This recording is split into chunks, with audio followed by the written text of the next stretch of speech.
अस्सलाम वालेकुम नाज़रीन, मैं सादिया खालिद हूँ। नाज़रीन, आजकल एक केस है जिसका बड़ा शोर व गौगा मचा हुआ है, तोशा खाना केस, तोशा खाना केस। आखिर ये तोशा खाना है क्या और ऐसे क्या इसमें जुर्म है? इमरान खान साहब ने ऐसा क्या कर दिया है कि उनको ना सिर्फ ये कि रेफरेंसेस और केसेस का सामना करना पड़ रहा है, बल्कि किसी न किसी तरीके से जो है वो उनको नाअहल करार देने की भी कोशिश की जा रही है। तो आइए ज़रा इसी बारे में आज देखते हैं हम कि तोशा खाना है क्या। तोशा खाना यानी स्टेट डिपॉजिटरी बेसिकली एक सरकारी महकमा है। अब होता ये है कि जब किसी मुल्क का कोई वज़ीर या हुक्मरान किसी दूसरे मुल्क में किसी दौरे पे जाता है, तो जब वो वहाँ जाता है जिस भी मकसद के लिए जा रहा हो, चाहे वो किसी प्रोजेक्ट को साइन करने के लिए जा रहा हो या खैर सगाली के जज्बे के तौर पे जा रहा हो, तो जब एक स्टेट का सरबराह या हुक्मरान या वज़ीर या सफ़ीर किसी दूसरे मुल्क में जाता है, तो ये स्टेट प्रोटोकॉल होते हैं कि वो दूसरा मुल्क जहाँ पे वो विज़िट कर रहा है, यानी जो मेज़बान मुल्क होता है, वो उस वज़ीर को, उस सफ़ीर को या उस हुक्मरान या जो उस रियासत का सरबराह जा रहा है उसको तोहफ़ा देता है। अब ये तोहफ़ा किसकी मलकियत होता है? असल में ये तोहफ़ा मलकियत होता है मुल्क की, रियासत की, क्योंकि जब ये शख्स जो सरबराह था ये दूसरे मुल्क गया तो ये एक कुर्सी की सूरत में गया या एक ओहदे की वजह से गया और उस ओहदे को वो तोहफ़ा दिया जाता है। जैसे अगर हमारे यहाँ से वज़ीर आज़म जाएगा तो वज़ीर आज़म को जो तोहफ़ा मिला वो एक्चुअली वज़ीर आज़म उस शख्स को नहीं मिला, बल्कि उसके वज़ीर आज़म की कुर्सी या वज़ीर आज़म के ओहदे को मिला। इसी तरीके से अगर कोई सदर जाता है तो सदर को तोहफ़ा मिलता है तो सदर के ओहदे को तोहफ़ा मिला, उस शख्स को ज़ाती हैसियत में कुछ नहीं मिला। अब जो हुक्मरान और वज़रा ये तोहफ़ लेते हैं, इन तोहफ़ का बाकायदा वज़ारत दाखिला जो है, अब हुक्मरान जो या वज़रा जो ये तोहफ़ लेते हैं, इन तोहफ़ का वज़ारत ख़ारजा के एहलकार बाकायदा इंदराज करते हैं कि फ़लाँ मुल्क से हमारे फ़लाँ वज़ीर को, फ़लाँ हुक्मरान को, फ़लाँ सरबराह को ये तोहफ़ा मिला, और फिर उस तोहफ़े को उनसे लेके वो जो सरकारी डिपॉजिटरी होती है यानी तोशा खाना, वहाँ पे रख दिया जाता है। अब इसके लिए कुछ कवानीन बनाए गए हैं कि ये तोहफ़ या तो यादगार के तौर पे उस तोशा खाना में रख दिए जाते हैं, उनको कोई यूज़ नहीं करता, या फिर दूसरा तरीक़ाकार ये होता है कि काबीना जो है वो उनकी फ़रोख्त की मंजूरी देती है कि जी आप इनको फ़रोख्त कर लें, हमें कोई एतराज़ नहीं है। अब इसको ख़रीदने के लिए भी हुकूमत पाकिस्तान और रियासत पाकिस्तान ने कुछ कवानीन नाफिज़ किए हुए हैं। ऐसे ही नहीं कि कोई भी कभी भी ख़रीद के लेके जा सकता है। उसमें ये है कि सबसे पहला कानून तो ये है कि अगर तो वो तोहफ़ा 30,000 तक की कीमत का है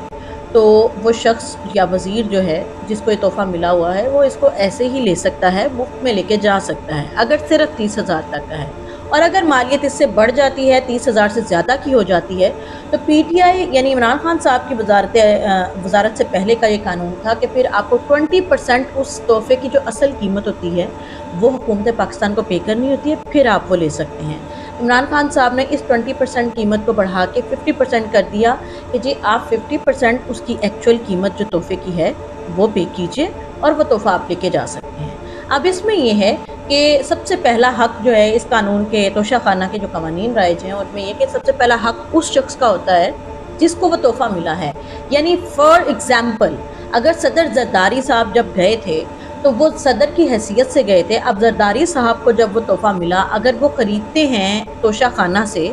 तो वो उनका पहला हक़ है। अगर वो नहीं ख़रीदते हैं तो फिर कोई और ख़रीद सकता है, उसको इजाज़त है, यानी पहला हक़ उसका होता है जिसको ये तोहफ़ा मिलता है। अब पाकिस्तान में जो तोशा खाना के कवानीन हैं उसके मुताबिक अगर तो ये सरबराह, वज़रा या फिर हुक्मरान जो हैं, अगर ये तोशा खाना से इन मुरवजा कवानीन के मुताबिक तोहफ़ा ख़रीद लेते हैं, वेल एंड गुड। अगर ये नहीं ख़रीदते तो फिर ये तोहफ़े जो हैं वो नीलामी के लिए पेश किए जाते हैं। जो बाकी वज़रा कैबिनेट के होते हैं उनको नीलामी के लिए पेश किए जाते हैं और फिर वो इसकी बोली लगाते हैं, कोई जो बोली ज़्यादा लगाता है उसको तोहफ़ा बेच दिया जाता है। अगर इन लोगों ने वो तोहफ़ा नहीं ख़रीदा, यानी किसी सरबराह ने नहीं ख़रीदा, कैबिनेट के किसी वज़ीर ने, किसी सफ़ीर ने नहीं ख़रीदा और वो तोहफ़ा स्टिल तोशा खाना में मौजूद है, तो फिर उसके बाद इस तोहफ़े या तोशा खाना में मौजूद जितने भी तोहफ़ होते हैं उनकी बोली लगाई जाती है सरकारी अफसरान को, या फिर जो फ़ौजी अफसरान होते हैं या फ़ौजी इदारों में मौजूद होते हैं उनको नीलामी की जाती है और वहाँ पे उनको फिर जो बोली जो बेहतरीन लगाता है वो ख़रीद लेता है उसको। اب اس میں یہ چیز ضروری ہے کہ جو شخص اس تحفے کو خرید رہا ہے، یعنی لیٹ سپوز 1 کروڑ کا تحفہ وہ خرید رہا ہے، کوئی سرکاری افسر خرید رہا ہے یا کوئی فوجی ادارے کا ممبر جو ہے وہ خرید رہا ہے، تو سب سے پہلے یہ بتائے گا جی میرا ذریعہ آمدن کیا ہے، میں اتنا میرے پاس پیسہ آیا کہاں سے، اور پھر وہ جتنی اماؤنٹ کی تحفہ خرید رہا ہوتا ہے اس کے اوپر جو مروجہ ٹیکس بنتا ہے اس کو وہ ٹیکس ادا کرنا پڑتا ہے، پھر وہ تحفہ لے سکتا ہے۔ اب یہ تو وہ تحفے ہو گئے جو سرکاری افسران، حکمران یا فوجی اداروں کے لوگوں نے نیلامی کر کے لے لیے۔ لیٹ سپوز کچھ تحفے ایسے بھی ہوتے ہیں کہ جو یہ سارے لوگ جو ہیں وہ نہیں خریدتے ہیں، وہ بچے ہوتے ہیں۔ اب وہ کیا کرتے ہیں، توشہ خانہ سے وہ نیلامی کی جاتی ہے اور عام عوام ان میں اس کو نیلام کیا جاتا ہے، جو اچھی بولی لگاتا ہے وہ اس کو خرید لیتا ہے۔ اب یہ جو نیلامی سے آنے والے پیسے ہوتے ہیں، چاہے اس کو حکمرانوں میں، سربراہوں میں، وزیران جو ہوتے ہیں ان کے درمیان میں اگر نیلام کیا جائے، چاہے سرکاری وزیروں کے درمیان میں کیا جائے، سرکاری عہدیداروں کے درمیان کیا جائے، فوجی اداروں کے یا عوام کے، یہ جو تحفے نیلام کرنے کے بعد جو پیسہ آتا ہے وہ ریاست پاکستان کا پیسہ ہے، حکومت پاکستان کا پیسہ ہے، اور وہ حکومت پاکستان کے خزانے میں جاتا ہے۔ اب تحفے کی قیمت کیسے لگوائی جائے؟ تو ہوتا یہ ہے کہ جب کوئی تحفہ بکنے کے لیے یا نیلامی کے لیے آتا ہے تو نیلامی سے پہلے اسٹیٹ بینک آف پاکستان سے پوچھا جاتا ہے کہ یہ فلاں جو تحفہ ہے اس کی مروجہ آج کل کے دور میں قیمت کیا ہے۔ اسٹیٹ بینک یا ایف آئی اے جو ہے وہ اس کا بتاتا ہے کہ جی اس کی اتنی قیمت ہے، اور جب وہ قیمت اس کو بتا دی جاتی ہے، پتہ چل جاتا ہے حکومت کو، پھر اس کی نیلامی کی جاتی ہے، اور پھر وہی قانون کہ اگر 30,000 تک کا ہے تو مفت میں لے لیں، اور اگر 30,000 سے زیادہ کا ہے تو 50% پیسہ پے کر کے آپ لے سکتے ہیں۔ اب ہوتا یہ ہے کہ یہ جو ہمارے سرکاری عہدیداران ہیں، ہمارے جو وزیر ہیں، ماشاءاللہ یہ تو ہمیشہ سے ان لوگوں نے کوئی نہ کوئی لوپ ہول ڈھونڈے ہوتے ہیں۔ یہ کیا کرتے ہیں، پاکستان میں اور انڈیا میں نارملی جب نیلامی ہوتی ہے تو نیلامی کی نوبت تو تب آتی ہے نا جب یہ پہلے ان سے بچ جائیں، ان کے ہاتھوں سے بچ جائیں، وزیروں کے، حکمرانوں کے، کیونکہ سب سے پہلے تو ان کو ہی پتہ ہوتا ہے نا کہ آیا کیا ملک میں، کون سا ہیرے کا ہار آیا، کون سی BMW آئی ہے، کون سی گاڑی آئی ہے، کون سا سونے کا سیٹ آیا، یہ سب کچھ تو انہیں پتہ ہوتا ہے۔ جیسے ہی توشہ خانہ میں آتا ہے یہ اونے پونے تھوڑے سے پیسے اس کو دیتے ہیں اور وہ قانون کی دھجیاں بکھیر دیتے ہیں، کون سے 50% کی قیمت، کون سے ٹیکسز، کون سا ذریعہ آمدن بتانا، اور یہ اونے پونے پیسے دے کے اس کو خرید لیتے ہیں، اور پھر یہ اس پہ موج اڑاتے ہیں۔ جو چیز کروڑوں کی ہوتی ہے یہ لاکھوں میں یا کبھی کبھی تو سینکڑوں ہزاروں میں دے کے بھی خرید کے اپنا جو ہے وہ اس کو انجوائے کرتے ہیں، اور عوام کا پیسہ جو ہے اس کو اس طریقے سے یوٹیلائز کرتے ہیں۔ اور توشہ خانہ سے اللیگل تحائف لینے کے کیسز چل رہے ہیں، جن میں ایک مشہور زمانہ یوسف رضا گیلانی صاحب ہیں، جن کو آپ سب کو یاد ہوگا کہ ایک ہار کی وجہ سے جو ہے ان کو نااہل قرار دے دیا گیا تھا، اور ان کو ان کی وزارت اعلیٰ علاوہ صدر آصف علی زرداری جو ہیں ان کے اوپر بھی کیس چل رہا ہے۔ انہوں نے بھی ماشاءاللہ کچھ ملکوں سے ان کو کچھ گاڑیاں تحفے میں ملی تھیں، وہ بھی انہوں نے اونے پونے لے لی، کروڑوں کی گاڑیاں انہوں نے لاکھوں میں خریدی۔ اس کے بعد ہمارے سابقہ حکمران نواز شریف صاحب کے اوپر بھی کیس چل رہا ہے۔ اب بات کرنے اب جو ہیں ان کے توشہ خانہ کے اوپر اب پھر سے شور مچا ہے کہ انہوں نے تحفے لیے، تحفے بیچے، گھڑی بیچی، قالین بیچا، پائن ایپل اور بہت ساری چیزوں کا ان کے اوپر جو ہے وہ بہت ساری چیزوں کا ان کے اوپر الزام ہوتا ہے۔ دیکھیں ابھی ایک دستاویز جو ہے وہ جاری کی گئی ہے وزارت خارجہ کی طرف سے، اور بتایا گیا ہے جس کے اندر کلیئرلی یہ مینشن ہے کہ کیوں ان کے اوپر کیس چل رہا ہے۔ عمران خان صاحب نے جو تحفے توشہ خانہ سے لیے، جن میں تسبیح، کف لنگس، اپنی بیگم کے لیے ایئر رنگس، اور اس کے علاوہ اس میں گھڑی ہے، اس میں پائن ایپل ہے، اس میں جائے نماز ہے، اور بھی بہت ساری چیزیں ہیں جو انہوں نے لی ہیں۔ اب یہ جو سارے تحفے انہوں نے لیے ہیں ان کی قیمت ٹوٹل جو ملا کے بنتی ہے وہ بنتی ہے جی 14 کروڑ 20 لاکھ 42 ہزار تقریباً۔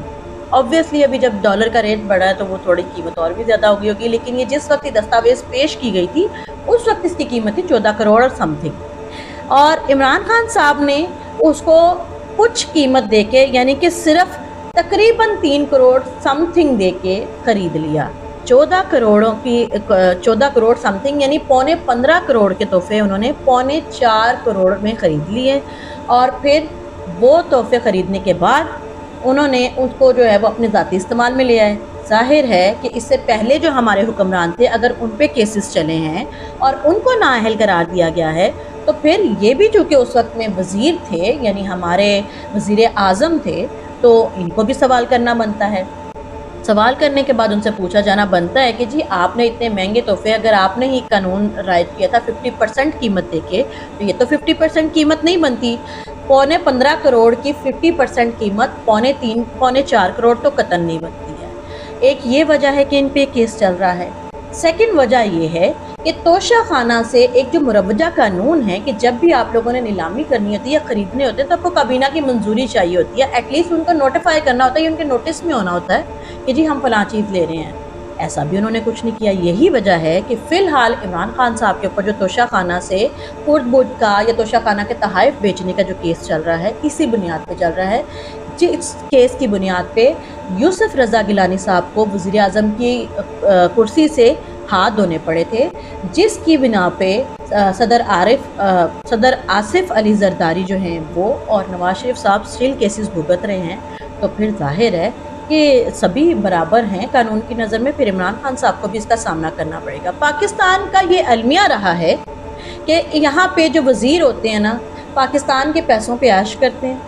औने पौने वो करोड़ों अरबों की चीज़ें लेते हैं, और वो जिनकी वजह से उन्हें ये सब कुछ मिल रहा है वो बेचारे भूखे नंगे फाकों मर रहे होते हैं। कभी वो आटे की लाइनों में लगे होते हैं, कभी चीनी की लाइनों में लगे होते हैं, कभी उन लोगों को चावल की लाइनों में लगा देते हैं, कभी अनाज के लिए जा रहे हैं, कभी यूटिलिटी स्टोर के लिए जा रहे हैं। और ऐश कौन कर रहा है? ये हुक्मरान तबका औने पौने इन करोड़ों की चीज़ों को ख़रीद के अपने मज़े कर रहा है।